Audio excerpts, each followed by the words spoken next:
अस्सलाम वालेकुम बाबा जी। वाह जी बाबा जी, बड़िया इतर दियां लिफ्टां आ रही ने, लगता है दाता साहब हाजिरी देने जा रहे हो। ओए हाजरी ते असी लवा आए हैं मुजफ्फरे पुत्र, पर हुण ते तेरे दिल दा ओ चाह पूरा करन चले हैं जिदी दुआ तू हर साह न मंगना है। मैं समझ गया बाजी, मेरा बाऊ भी लाला बन के टोरी चढ़ेगा ते होएगी। चाचा जी, ते मैं अपने यार मुजफ्फरे दियां मुंह दियां लालियां वेख के शहर दियां सड़कों ते ठुमके ला ला के पानी काट देंगा। ब्याह की तारीख भावें कल दी रख लेना, सानू तो पता ही है।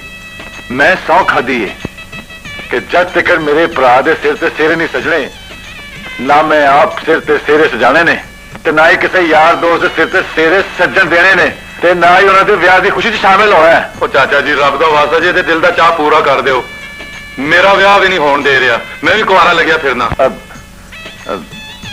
तुम जाओ अब्बा जी, मैं मां नूं खुशखबरी सुना के आना वा।